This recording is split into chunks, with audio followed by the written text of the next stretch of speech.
Captain Daniel Clark of the United Earth Federation flagship UES Defiant stared at the tactical display, his jaw clenching. The Tarkalian war fleet materialized at the edge of human-controlled space, outnumbering his lone vessel 10-1. This wasn't a fair fight. It was an extinction-level event. The comm crackled. Humans, I am Fleet Commander Vortis of the Tarkalian Empire.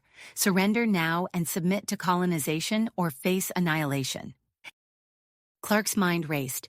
The UEF's inferior numbers and firepower made conventional victory impossible. Earth's fate hung in the balance. Then a memory surfaced, an ancient military tactic from humanity's warring past. Bluffing, Clark whispered. He turned to his crew. Modify our energy signature.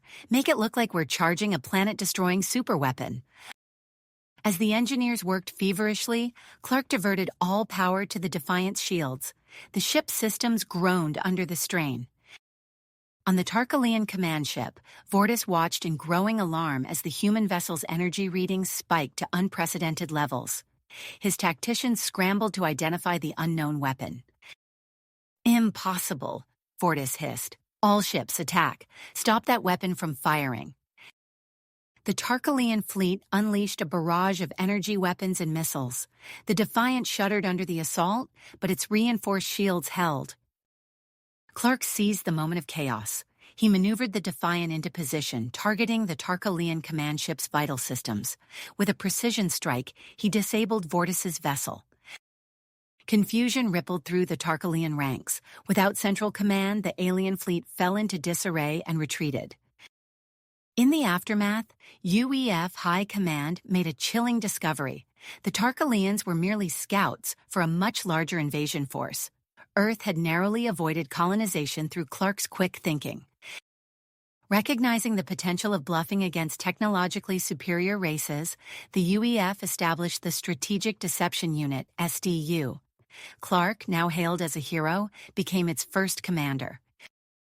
As the SDU developed a range of bluffing strategies, from false fleet projections to simulated superweapons, the Tarkalian High Council convened an emergency session. They struggled to comprehend their defeat at the hands of a seemingly inferior force. Vortis, demoted and disgraced, became obsessed with understanding human tactics. He began a clandestine study of Earth's military history, focusing on unconventional strategies.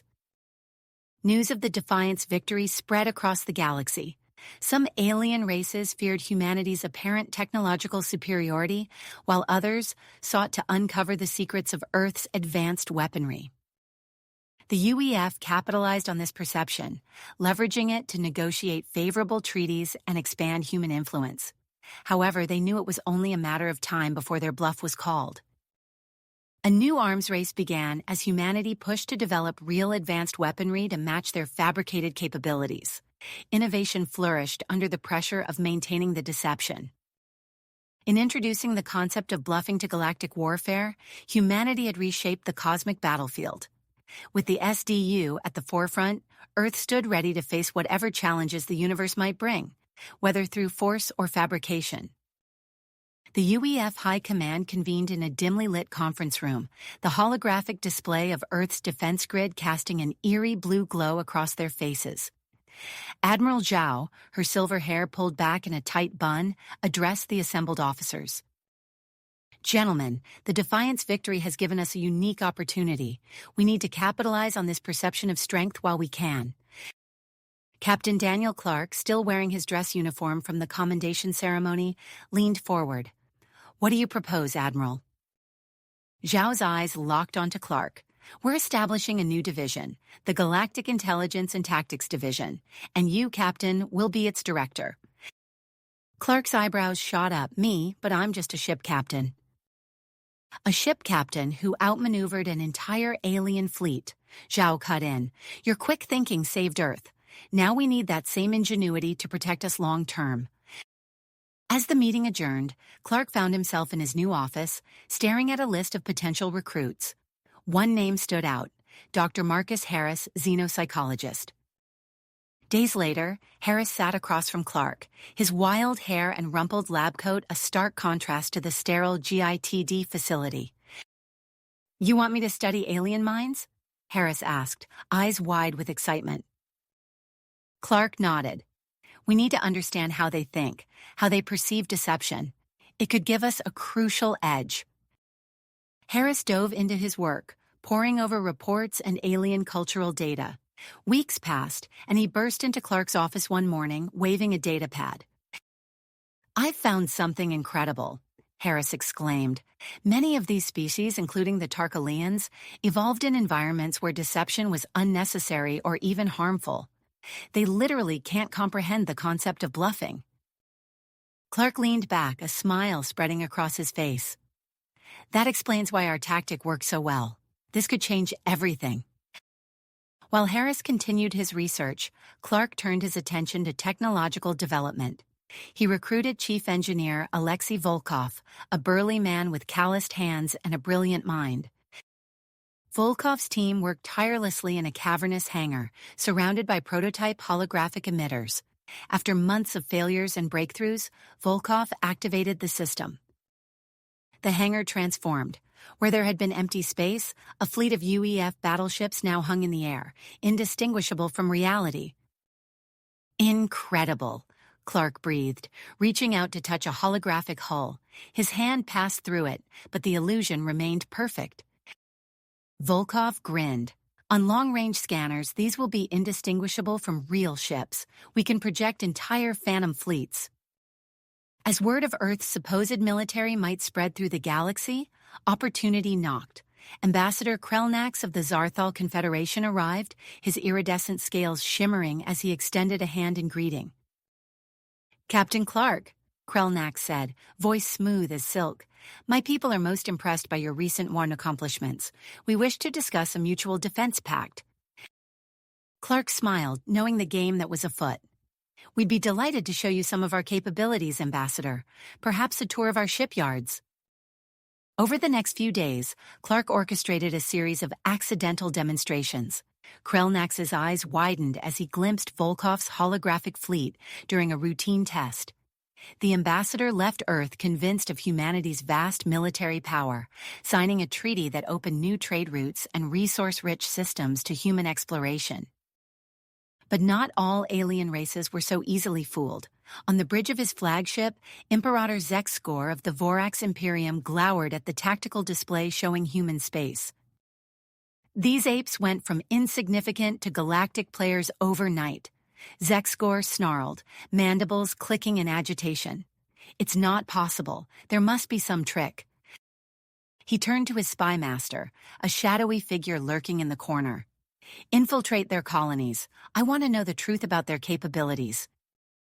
Months passed. On the UES Defiant, now serving as a mobile command center for the GITD, a maintenance worker named Kilrath kept his head down as he mopped the deck. His Vorax features were hidden beneath a holographic disguise, his true mission known only to himself. Late one night, Kilrath slipped into a restricted area, copying data from the ship's computers. Piece by piece, he uncovered the truth about humanity's bluffing tactics. As Kilrath worked to transmit his findings, alarms blared throughout the ship. In the command center, Clark's face paled as he read the security report. "We've got a spy on board," he announced to his staff, "and they know everything." Tension gripped the room as Clark's mind raced. The Vorax would soon know the truth about Earth's capabilities. Their entire strategy was about to unravel.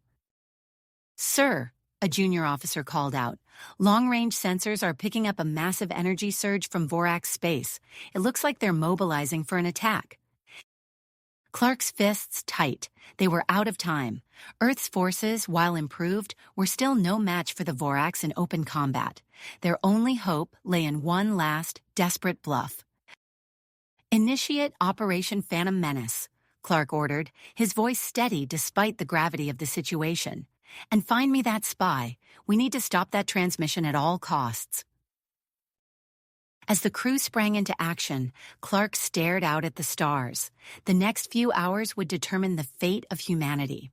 Either their greatest deception would save them, or the galaxy would learn just how vulnerable Earth truly was. The hunt for Kilrath intensified as Operation Phantom Menace began to unfold. Holographic projectors throughout human space flickered to life, creating the illusion of a vast armada gathering near the Vorax border. Falsified communications chatter filled subspace channels, discussing the deployment of a terrifying superweapon. Clark knew that every second counted. The success of their bluff hinged on maintaining the illusion long enough to force the Vorax back to the negotiating table. But with a spy in their midst, the entire operation teetered on the brink of collapse. Clark's voice cut through the tension on the bridge. Initiate lockdown protocols. No one enters or leaves until we find our uninvited guest. Heavy blast doors slammed shut throughout the Defiant as security teams fanned out, their boots echoing on metal decks. Clark watched the search unfold on multiple displays, his eyes darting between camera feeds. "Sir, holographic projectors are online," reported Lieutenant Connor. "Phantom Fleet is deploying near the Vorax border." Clark nodded, allowing himself a small smile. "Good, let's give them a show they won't forget." In the depths of the ship, Kilrath's alien heart raced. His cover was blown, but his mission wasn't over. He slipped through maintenance tunnels, avoiding security patrols with practiced ease.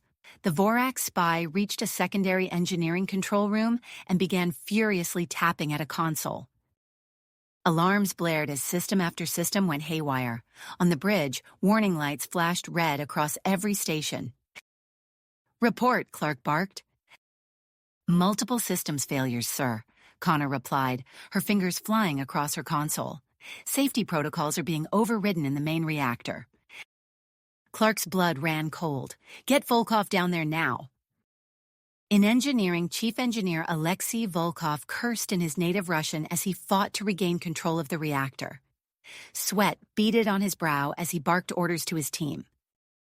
"Reroute coolant flow. We need to stabilize the core temperature or we'll have a meltdown on our hands." Clark's voice crackled over the comm. "Volkov, what's your status?" "Not good, Captain." Volkov grunted. "Someone's locked us out of primary systems. We're working on a bypass, but it's going to be close." Clark turned to his security chief. "Double the guard on engineering. If that reactor goes, we lose everything." As chaos engulfed the ship, Dr. Marcus Harris burst onto the bridge, his eyes wild with excitement. "Captain, I've had a breakthrough." Clark raised an eyebrow. "This had better be good, Doctor." Harris nodded emphatically. "The Vorax, sir. They have a deeply ingrained fear of the unknown. It's hardwired into their psychology. We can use that against them." Understanding dawned on Clark's face. "Modify our holograms. Make them more alien, unpredictable. Give the Vorax something they can't categorize or understand." Harris grinned. "Exactly, sir. I'll get right on it." As Harris rushed off to implement his changes, a junior communications officer called out, "Sir, we're detecting an outgoing transmission. It's on a Vorax frequency." Clark's mind focused. "Can we stop it?" Before anyone could respond, a new voice cut in. "Already on it, Captain." A young woman with bright blue hair appeared on a nearby screen. Zoe Harper, the GITD's resident tech prodigy, grinned as her fingers danced across her keyboard. "My encryption-breaking AI is scrambling the signal," she reported. "They might get a few garbled words, but nothing useful." And he got him. "Kilrath's location has been pinpointed. Deck 12, Section C." Clark nodded grimly. "Security teams converge on that location, but be careful. He's cornered and desperate." Minutes later, Clark's worst fears were realized. Lieutenant Connor's voice, tight with tension, came over the comm. "Captain, Kilrath has taken me hostage. He's demanding safe passage off the ship." Clark's mind raced. Everything they'd worked for, Earth's entire strategy, hinged on keeping their deception intact. He couldn't let Kilrath escape with the truth. "Options," he barked at his team. A weapons officer spoke up hesitantly. "Sir, we do have the prototype EM pulse device. It's designed to incapacitate Vorax physiology." Clark frowned. "And the risks?" "Unknown, sir. It hasn't been fully tested. We don't know the long-term effects." Clark closed his eyes for a moment, weighing the fate of one alien against the safety of Earth. When he opened them, his decision was made. "Prep the device, I'll take full responsibility." As Clark made his way to Kilrath's location, Volkov's voice came over the comm. "Reactor stabilized, Captain. We're back in business." Clark allowed himself a small sigh of relief. "Good work, Alexei. Keep those holograms running at full power." He rounded a corner to find Kilrath holding a phase pistol to Connor's head. The Vorax's holographic disguise had failed, revealing his true insectoid features. "One step closer and she dies," Kilrath hissed. Clark raised his hand slowly. "Let's talk about this. There's no need for anyone to get hurt." As he spoke, Clark subtly signaled to a hidden security officer. The man readied the EM pulse device, waiting for the captain's command.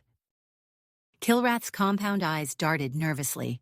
"You'll let me go, now, or I'll tell my people everything." Clark took a measured step forward. "You're not leaving this ship, Kilrath, but you don't have to die here either." The Vorax's mandibles clicked in agitation. "Liar! You humans are all liars!" Clark saw his opening. "Now!" he shouted. The security officer activated the device. A wave of invisible energy washed over Kilrath. The alien's eyes widened in shock, then rolled back as he collapsed to the deck. Connor stumbled free, gasping for air. "Get a medical team down here," Clark ordered, "and put him in the brig under heavy sedation. We need him alive." As Kilrath was carried away, Clark's attention turned to the looming confrontation.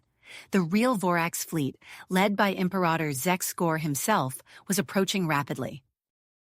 Back on the bridge, Clark watched as the final stage of Operation Phantom Menace unfolded.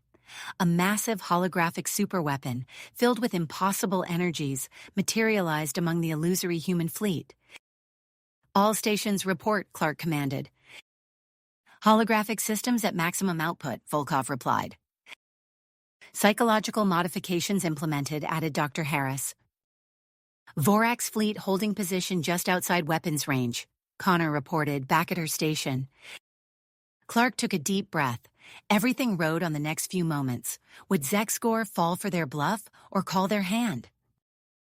"Open a channel to the Vorax flagship," Clark ordered. "Let's see if they're ready to talk." As the communication system crackled to life, the fate of Earth hung in the balance. Clark straightened his uniform and prepared to engage in the most important negotiation of his life. Life. The view screen flickered to life, revealing the imposing visage of Imperator Zek-Skor. The Vorax leader's compound eyes glittered with a mix of anger and uncertainty as he regarded Clark. "Human," Zek-Skor's voice rumbled, mandibles clicking. "You dare to threaten the might of the Vorax Imperium?" Clark stood tall, his face a mask of calm grit.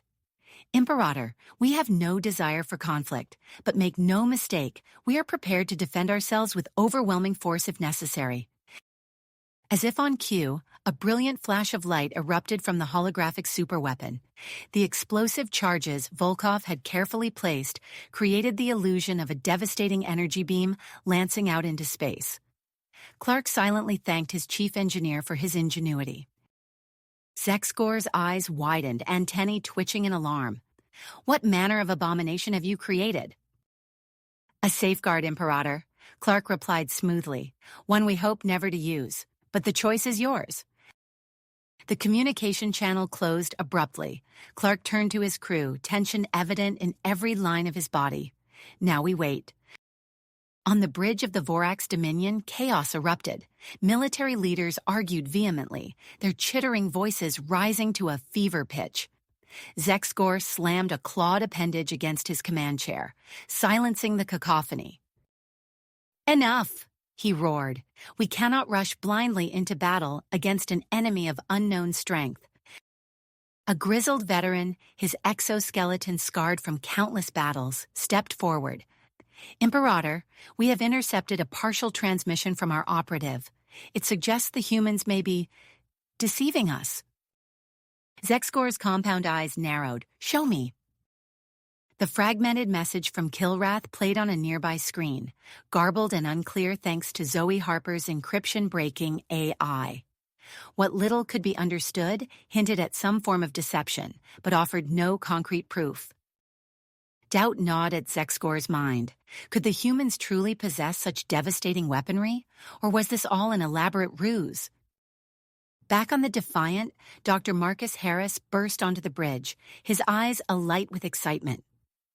"Captain, I've identified patterns in the Vorax communications. They're uncertain, afraid. We can exploit this." Clark nodded grimly. "What do you propose, Doctor?"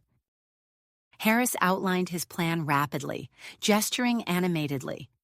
"We flood their channels with a mix of real and fabricated intelligence reports. Hint at even more powerful weapons we're holding in reserve. Make them believe this is just the tip of the iceberg." "Do it," Clark ordered without hesitation. Within minutes, the GITD's communication array hummed to life. Carefully crafted messages, designed to seem like intercepted Vorax transmissions, began streaming towards the alien fleet. Each one hinted at the terrifying scope of humanity's supposed arsenal. On the Vorax Dominion, Zexcor's antennae twitched as report after report flooded in. His advisors chittered nervously, passing datapads back and forth with increasing agitation. "Imperator," one finally spoke up, voice quavering. "These reports, Wes, if they're true, the humans possess weaponry capable of annihilating entire star systems. We cannot hope to stand against such power." Zexcor's mandibles clicked rapidly, a sign of deep distress. He turned to his tactical display, watching as several ships on the outskirts of his fleet began to drift backward, their commanders clearly unnerved by the humans' show of force. On the Defiant, Lieutenant Sarah Connor's hands flew over her console. Still shaken from her encounter with Kilrath, she channeled her nervous energy into coordinating a complex series of maneuvers with other UEF ships in the sector. Holographic projections shifted and swirled, creating the illusion of a vast armada backing up the superweapon. "Phantom Fleet in position, Captain," Connor reported, her voice steady despite the tension evident in her posture. Clark nodded approvingly. "Excellent work, Lieutenant. Now let's see if we can end this standoff." He turned to his communications officer. "Open a channel to the Vorax flagship. It's time to force Zexcor's hand." As the channel crackled to life once more, Clark squared his shoulders and addressed the Vorax leader directly. "Imperator Zexcor, you have witnessed but a fraction of our capabilities. I offer you this one chance to withdraw your forces and return to Vorax space. Failure to comply will result in the full deployment of our arsenal." The bridge fell silent as Clark's ultimatum hung in the air. Every crew member held their breath, acutely aware that the next few moments would determine the fate of humanity. On the Vorax Dominion, Zexcor's mind raced. The humans' display of power was unprecedented, their threats backed by demonstrations that defied explanation. And yet, a nagging doubt persisted. Could it all be an elaborate deception? He looked out at his fleet, once a symbol of Vorax might, now seemingly dwarfed by the human armada. Several more ships had broken formation, retreating to a safer distance. Dissent was spreading among his commanders like a virus. Zexcor's claws clenched and unclenched as he weighed his options. To retreat would be a humiliation, a stain on the honor of the Vorax Imperium, but to press forward could mean annihilation if the humans' weapons were real. The Imperator's gaze fell on the silent form of his most trusted advisor, who gave an almost imperceptible nod. In that moment, Zexcor made his decision. "Helm," he commanded, his voice low and filled with barely suppressed rage. "Bring us about. We're withdrawing." A collective gasp went up from the bridge crew, but none dared question the order. Slowly, ponderously, the massive Vorax ships began to turn away from Earth. On the Defiant, a junior officer called out, "Captain, the Vorax fleet is changing course. They're leaving." A cheer went up from the crew, but Clark raised a hand for silence. "Maintain battle stations. This isn't over until they're well beyond our borders." As the Vorax ships retreated, Volkov's voice came over the comm, strained and exhausted. "Captain, the holographic systems are at critical levels. We can't maintain this illusion much longer." Clark's eyebrows furrowed. "Hold it together, Alexei, just a little longer." Minutes stretched into hours as the Defiant's crew watched the Vorax fleet slowly withdraw. The strain of maintaining their elaborate deception began to take its toll. Systems flickered, power fluctuated, and more than once, Clark feared their bluff would be exposed at the last moment. Finally, after what seemed an eternity, Connor reported, "Vorax fleet has crossed back into their territory, sir. They're gone." A collective sigh of relief swept through the bridge. Clark allowed himself a small smile before turning to his crew. "Outstanding work, everyone, but our job isn't finished. We need to be prepared for when they return, and they will return." As the immediate crisis passed, Clark's mind was already racing ahead to the challenges that lay before them. The Vorax would be back, and next time, they might not be so easily fooled. Humanity had bought itself time, but the real work of building up Earth's defenses was only just beginning. In the depths of the ship, the captured Vorax spy Kilrath stirred in his cell, unaware of the pivotal role he had played in Earth's great deception. And somewhere in the vast expanse of space, Imperator Zexgor nursed his wounded pride, already plotting his revenge against the humans who had humiliated him. The battle was over, but the game of galactic chess had only just begun. Clark's eyes narrowed as he watched the Vorax fleet begin its slow withdrawal. He allowed himself a moment of satisfaction before turning to his crew. "Maintain battle stations. We're not out of this yet." "Aye, Captain," Connor replied, her fingers dancing over her console, "coordinating with other UEF ships to reinforce our position." Clark nodded approvingly. "Excellent. Volkov, status on our holographic systems." The chief engineer's voice crackled over the comm, strained and weary. "We're pushing them to the limit, Captain. Power grids barely holding together." "Understood. Do what you can to keep them online. We need to sell this retreat." As if on cue, the bridge lights flickered ominously.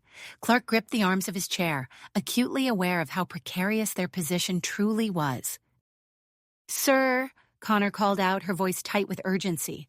"Long-range sensors are picking up a new contact. It's a Zarthal diplomatic vessel." Clark's mind raced. The arrival of the Zarthal complicated matters exponentially. He turned to Dr. Harris, who was already deep in thought, his brow furrowed in concentration. "Doctor, thoughts?" Harris looked up, his eyes gleaming with a mix of excitement and apprehension. "This could work in our favor, Captain. If we play our cards right, we can use the Zarthal presence to our advantage."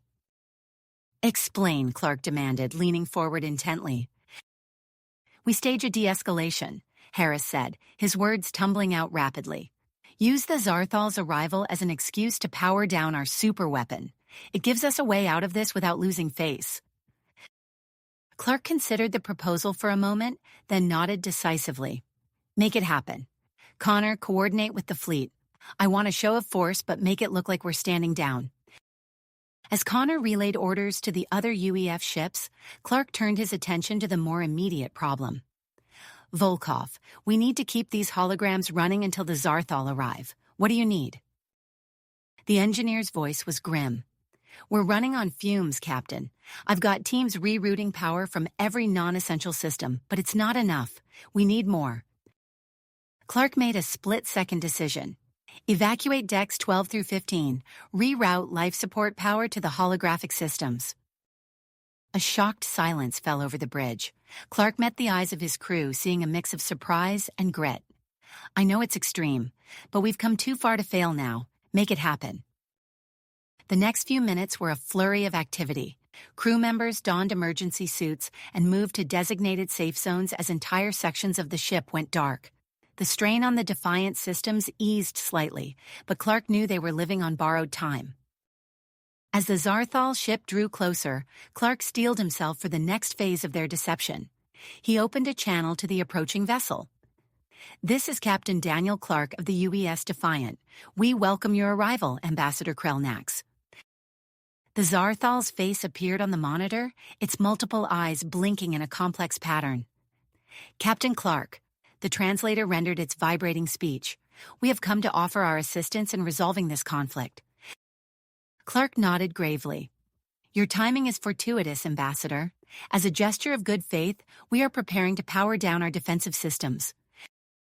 He signaled to Connor, who began the elaborate charade of deactivating their fictional superweapon. On the main viewer, the holographic projections flickered and faded, as if some immense power source was being shut down. The Zarthal's eye stalks swiveled, taking in the scene. A wise decision, Captain. We shall facilitate discussions between your people and the Vorax Imperium. As the diplomatic niceties continued, Clark received an urgent message from Dr. Harris. He excused himself and stepped away from the main viewer. What is it, Doctor? Harris's face was grave. It's Kilrath, sir. The EM pulse has left him in a comatose state. We're doing everything we can to stabilize him, but his condition is critical. Clark felt a weight settle in his stomach. The fate of the Vorax spy could have far-reaching consequences. Keep me updated, and Doctor, do whatever it takes to keep him alive. Returning to the main viewer, Clark saw that the Zarthal ship was preparing to dock. He took a deep breath, knowing that the next few hours would be crucial. They had successfully bluffed their way through a military confrontation. Now they faced an equally daunting diplomatic challenge. Connor, have a security team meet our guests in the docking bay, Clark ordered. Full honors. Let's show the Zarthal that humanity can be gracious in victory. As the crew scrambled to prepare for the diplomatic reception, Clark allowed himself a moment of reflection. They had averted a war, but at what cost? The Defiant systems were strained to the breaking point. Entire sections of the ship were without power or life support, and somewhere in the depths of space, the Vorax fleet was retreating, but for how long? The familiar hiss of the bridge doors sliding open brought Clark back to the present. He turned to see Dr. Harris entering, a data pad clutched in his hand. Captain, Harris said, his voice low and urgent. I've been analyzing the Zarthal's approach vector. There's something you need to see. Clark raised an eyebrow, gesturing for the doctor to continue. As Harris began to explain his findings, the captain realized that their ordeal was not nearly finished. The arrival of the Zarthal might have bought them time, but it had also opened up a new realm of possibilities and potential dangers. With the diplomatic vessel now docking with the Defiant, Clark straightened his uniform and prepared to face the next challenge. The fate of Earth hung in the balance, and he couldn't afford to make a single misstep. Clark's mind raced as he processed Dr. Harris's urgent message. The Zarthal's approach vector held implications that could alter the course of their precarious situation. But before he could delve deeper into the doctor's findings, the familiar chime of the ship's intercom interrupted his thoughts. Captain, the Zarthal vessel has completed docking procedures, Lieutenant Connor reported, her voice taut with tension. Clark straightened his uniform and took a deep breath. Understood, Lieutenant. Assemble the honor guard and meet me at the airlock. As he made his way through the corridors of the Defiant, Clark couldn't help but notice the strain on the ship's systems. The lights flickered intermittently, and the usual hum of the engines seemed more labored than usual. He silently hoped that the Zarthal wouldn't pick up on these telltale signs of their ship's deteriorating condition. The airlock hissed open, revealing Ambassador Krelnax and her entourage. The Zarthal diplomat towered over the human crew, her iridescent scales shimmering under the harsh lighting of the docking bay. Clark stepped forward, extending his hand in the universal gesture of greeting. Ambassador Krelnax, welcome aboard the UES Defiant. I'm Captain Daniel Clark. The ambassador's multiple eyes blinked in a complex pattern as she regarded Clark's outstretched hand. After a moment's hesitation, she grasped it with her own scaled appendage. Captain Clark, the translator rendered her vibrating speech. We are most intrigued by the recent events in this sector. Perhaps you can illuminate the situation for us. Clark nodded, gesturing towards the corridor. Of course, Ambassador. If you'll follow me, we can discuss matters in a more comfortable setting. As they walked, Clark carefully steered the group away from areas showing signs of strain or damage. He engaged the ambassador in small talk, drawing her attention away from the occasional flicker of the lights or the muffled sounds of engineering crews working frantically behind closed doors. They arrived at the Defiance conference room, where Dr. Harris was already waiting. The scientist's eyes met Clark's, a silent exchange confirming that he was ready to provide real-time analysis of the ambassador's body language and speech patterns. As they settled into their seats, Clark began his carefully crafted narrative. Ambassador, as you've no doubt observed, we recently found it necessary to demonstrate a fraction of Earth's defensive capabilities to the Vorax Imperium. Krellnax's eye stalks swiveled, focusing intently on Clark. A fraction, you say? Our sensors detected an energy discharge unlike anything we've encountered before. Clark allowed himself a small smile. Yes, well, we believe in being prepared. The galaxy can be a dangerous place after all. As Clark spoke, he noticed Dr. Harris making subtle hand gestures, guiding him in his responses based on the ambassador's reactions. It was a delicate dance of diplomacy and deception, with the fate of Earth hanging in the balance. We are, of course, committed to peace, Clark continued, but we also believe in maintaining a strong deterrent against any potential aggressors.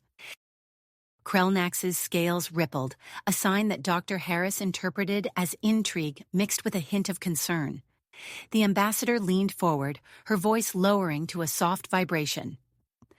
And what of the stability of this region? The Vorax Imperium is not known for accepting defeat graciously. Clark was about to respond when Lieutenant Connor's voice came urgently through his earpiece. Captain, we have a situation.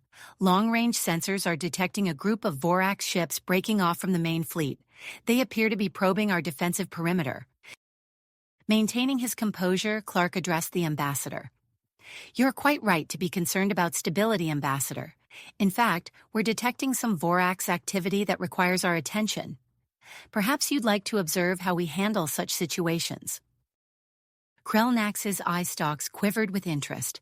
By all means, Captain, lead the way. As they made their way to the bridge, Clark's mind raced through potential strategies. They needed to maintain the illusion of strength for both the Zarthal and the probing Vorax ships, all while their own systems were on the verge of collapse. Entering the bridge, Clark immediately took command. Lieutenant Connor, coordinate with the UEF fleet. I want a series of strategic maneuvers to give the impression of a vast defensive network, but under no circumstances are we to engage the Vorax scouts directly. Aye, Captain, Connor replied, her fingers flying over her console as she relayed the orders. Clark turned to address the ambassador, who was watching the proceedings with rapt attention. As you can see, Ambassador, we take even the slightest incursion into our territory very seriously. As if on cue, the ship shuddered and the lights dimmed momentarily.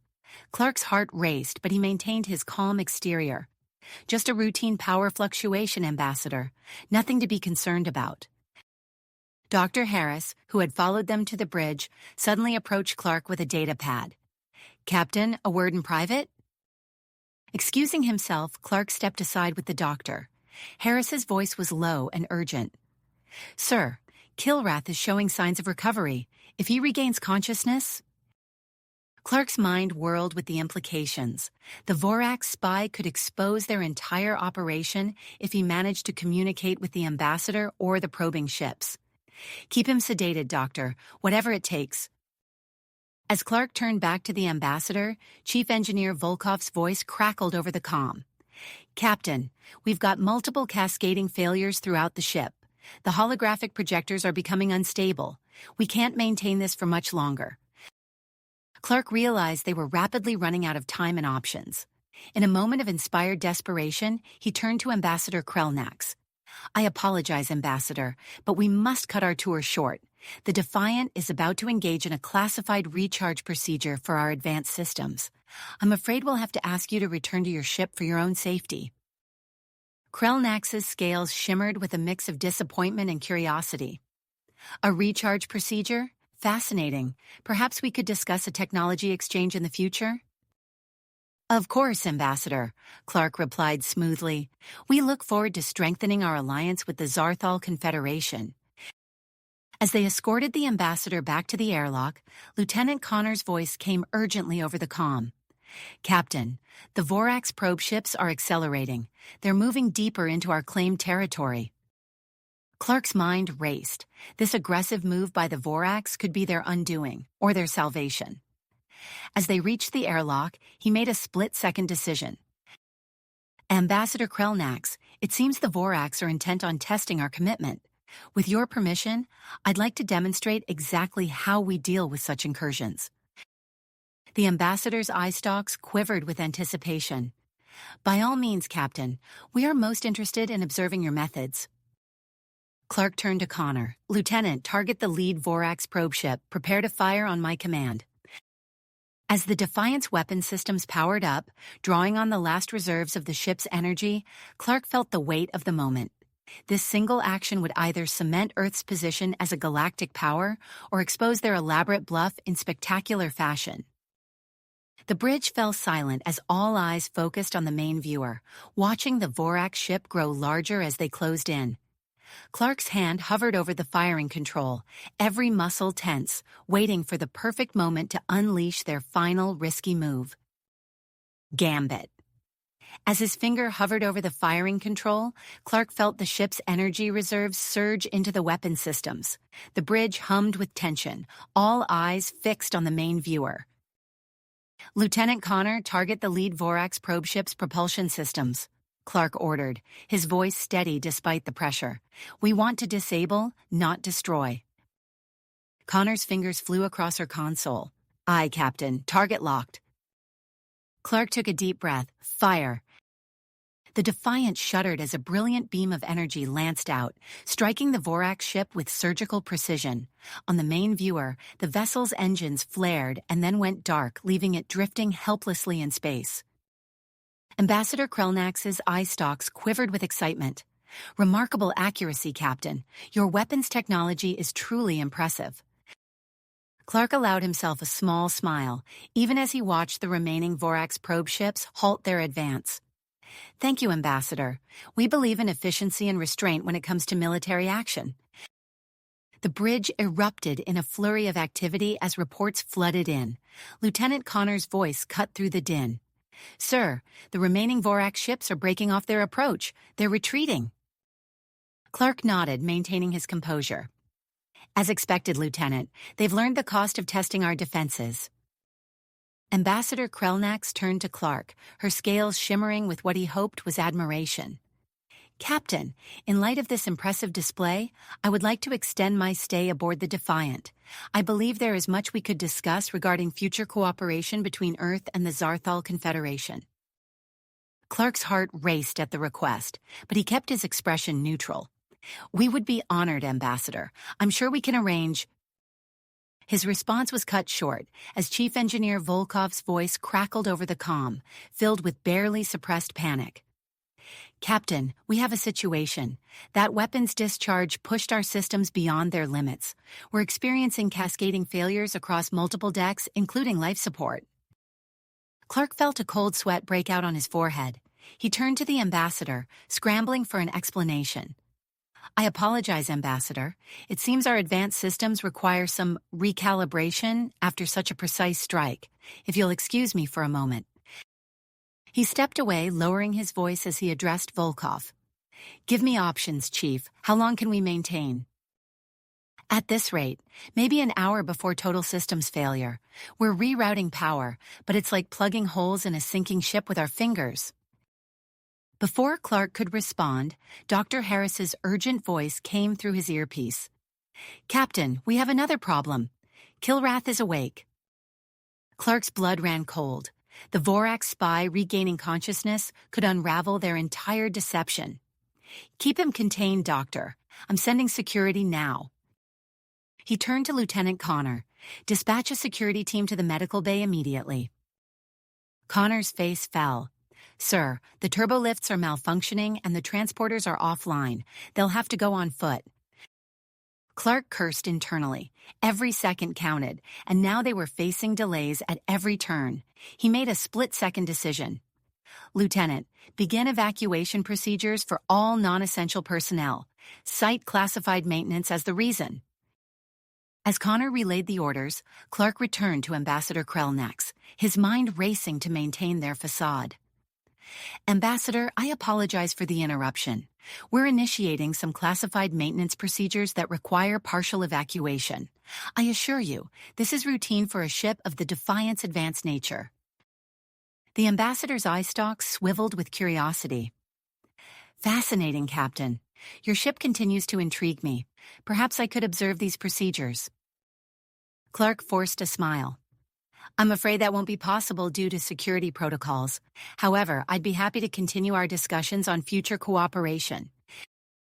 As they talked, Clark watched the main viewer out of the corner of his eye.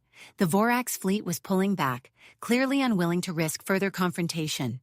It was a small victory, but one that came at a steep price. Suddenly, the ship lurched, and the lights flickered ominously. The holographic projectors sputtered and died, taking with them the illusion of the superweapon. Clark's heart nearly stopped as he watched the ambassador's reaction. Thinking quickly, he gestured to the now empty space where the hologram had been. "As you can see, Ambassador, we've phased out the weapon for security purposes. Its power signature is simply too recognizable." To Clark's immense relief, Krelnax nodded, seemingly accepting the explanation. "A wise precaution, Captain. Your people's dedication to security is commendable." Just then, Volkov's voice came through Clark's earpiece, low and urgent. "Captain, we're down to less than an hour before complete systems failure. We need to get the ambassador off this ship now." Clark nodded imperceptibly, his mind working furiously to find a way to end the diplomatic meeting without arousing suspicion. He opened his mouth to speak, but was cut off by a red alert klaxon. Lieutenant Connor's voice rang out over the chaos. "Captain, we have a security breach. Kilrath has escaped from the medical bay and is heading towards the bridge." Clark's blood ran cold. The Vorax spy was loose on the ship, armed with knowledge that could expose their entire operation. With failing systems hampering their security teams, it was only a matter of time before Kilrath reached them. He turned to Ambassador Krelnax, fighting to keep his voice steady. "Ambassador, I'm afraid we have a security situation that requires my immediate attention. For your safety, I must insist that you return to your ship at once." The ambassador's scales rippled with a mix of disappointment and concern. "Of course, Captain. I understand the demands of command. Perhaps we can continue our discussions once this situation is perseveranced." Clark nodded, relieved at the ambassador's cooperation. "Absolutely, Lieutenant Connor will escort you to the airlock." As Connor led the ambassador away, Clark turned to face the new crisis. With the ship falling apart around them, a dangerous spy on the loose, and their deception hanging by a thread, he knew the next few minutes would determine not just the fate of the Defiant, but potentially the future of Earth itself. He took a deep breath, steeling himself for the challenges ahead. Time was running out, and he needed to find a way to safely remove Ambassador Krelnax, stop Kilrath, and salvage what he could of their grand deception. The weight of Earth's galactic standing rested squarely on his shoulders, and failure was not an option. Clark's mind raced as he assessed the rapidly deteriorating situation. With the ship's systems failing, a dangerous spy on the loose, and their entire deception hanging by a thread, he knew he had to act fast. "Lieutenant Connor," he called out, his voice steady despite the chaos. "Initiate emergency protocol Omega. We need to evacuate the ambassador immediately." Connor nodded, her fingers flying across the console. "Aye, Captain. Protocol Omega initiated." Clark turned to Ambassador Krelnax, his expression grave. "Ambassador, I apologize, but we must cut our tour short. The Defiant needs to undergo an immediate classified recalibration procedure. For your safety, we must evacuate you to your ship." The ambassador's eye stalks twitched with curiosity. "A recalibration procedure? Is this related to your impressive weapons display?" "Indeed," Clark replied smoothly, guiding the ambassador towards the exit. "Our advanced systems require precise maintenance to function at optimal capacity." As they made their way through the corridors, the ship's deterioration became increasingly apparent. Lights flickered ominously, casting eerie shadows that danced across the walls. The deck plates shuddered beneath their feet, each tremor a reminder of the Defiant's impending failure. Clark's earpiece crackled to life. "Captain," Volkov's voice came through, strained and urgent. We're down to minutes before total systems failure. Whatever you're planning, do it fast. Understood, Chief, Clark muttered, quickening his pace. They rounded a corner, the docking bay just ahead. Clark allowed himself a moment of hope. They were almost there, just a few more steps, and a figure burst from a side corridor, brandishing a makeshift weapon cobbled together from medical equipment. Kilrath, the Vorax spy, his eyes wild with desperation. "It's all a lie," Kilrath shouted, his voice echoing through the corridor. "Their power is nothing but an illusion." Without hesitation, Clark launched himself at the spy, tackling him to the ground. They grappled fiercely, rolling across the deck as Ambassador Krelnax watched in shock. As they struggled, Clark managed to activate his emergency beacon, alerting security to their location. He gritted his teeth, straining to keep Kilrath pinned down. "What is the meaning of this?" Ambassador Krelnax demanded, her scales shimmering with agitation. Clark, still wrestling with Kilrath, looked up at the ambassador. "This is a Vorax assassin," he declared, thinking quickly, "sent to sabotage our advanced systems." Just then, security officers rounded the corner, their weapons trained on Kilrath. With their help, Clark subdued the spy, restraining him securely. As if on cue, the ship lurched violently, nearly throwing them off their feet. The intercom crackled to life, Chief Engineer Volkov's voice filled with urgency. "Captain, we have a critical situation. Core breach imminent. I repeat, core breach imminent." Clark's expression hardened. "Understood, Chief. Initiate full evacuation. All remaining personnel, abandon ship immediately." He turned to the security officers. "Get Kilrath to an escape pod. We'll deal with him later." As the officers dragged the struggling spy away, Clark guided Ambassador Krelnax towards the docking bay, his voice calm despite the chaos erupting around them. "Ambassador, we need to get you to your shuttle. The Defiant's experimental systems have become unstable due to this act of sabotage." They entered the docking bay, alarms blaring and emergency lights flashing. Clark led the ambassador to her waiting shuttle, but she hesitated at the entrance, her eye stalks swiveling to take in the frantic activity around them. Sensing her uncertainty, Clark seized the moment. "Ambassador Krelnax," he said, his voice low and intense, "what you've witnessed here is but a fraction of humanity's capabilities. We chose to show restraint, but make no mistake. We possess the power to reshape the galaxy if provoked." The ambassador's scales rippled, a sign Clark had come to recognize as deep consideration. After a moment, she nodded solemnly and boarded her shuttle.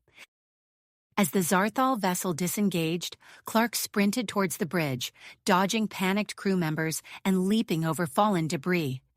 He burst onto the command deck, now eerily empty save for a skeleton crew. "Status report," he barked, sliding into the captain's chair. Lieutenant Connor, still at her post, responded quickly. "All non-essential personnel evacuated, sir. Vorax fleet is maintaining distance but still observing. UEF ships are standing by for your orders." Clark nodded, his fingers dancing across the console. "Initiate self-destruct sequence. Authorization Clark Alpha 70 Omega." The computer chirped in acknowledgement. "Self-destruct sequence initiated, 5 minutes to detonation." "Transmit orders to the UEF fleet," Clark commanded. "Tell them to create a cordon around the Defiant and prepare for Operation Supernova." As Connor relayed the orders, Clark stood, taking one last look around the bridge. This ship, even with its flaws and limitations, had served them well. Its final act would secure humanity's future among the stars. "All hands, this is the captain," he announced over the ship-wide comm. "Abandon ship? I repeat, all hands abandon ship." With that, Clark made his way to the last remaining escape pod. As it jettisoned from the dying Defiant, he watched through the small viewport as the UEF ships moved into position. The countdown reached 0, and the Defiant exploded in a brilliant flash of light. But this was no ordinary destruction. The UEF ships executed a perfectly choreographed series of detonations, amplifying and shaping the explosion. To any observer, it appeared as if a massive, controlled release of energy had occurred, the perfect illusion of a superweapon's power. From the observation deck of the UEF flagship, Clark watched as the debris field sparkled against the backdrop of space. The Vorax fleet, clearly shaken by the display, began to accelerate their retreat from the sector. "Sir," a communications officer reported, "we're receiving a transmission from the Zarthal diplomatic vessel. Ambassador Krelnax is requesting to speak with you." Clark straightened his uniform, preparing himself for the next phase of their grand deception. As he moved to accept the call, he couldn't help but feel a mix of pride and apprehension. They had pulled off an incredible bluff, but maintaining this illusion would require constant vigilance and ingenuity. The screen flickered to life, revealing Ambassador Krelnax's reptilian features. Her eye stalks quivered with what Clark hoped was a mix of awe and respect. "Captain Clark," she began, her voice filled with a new reverence. "On behalf of the Zarthal Confederation, I must express our reconsideration of Earth's position in galactic affairs." Clark allowed himself a small smile. The gambit had paid off, but he knew this was just the beginning. The real challenge lay ahead, leveraging this newfound reputation to secure humanity's place among the stars. You have reached the end of the story. If you enjoyed this story and want to support us, please leave a like and subscribe to our channel, and for every comment that says 88, I will heart every single one of them. Thank you for your time.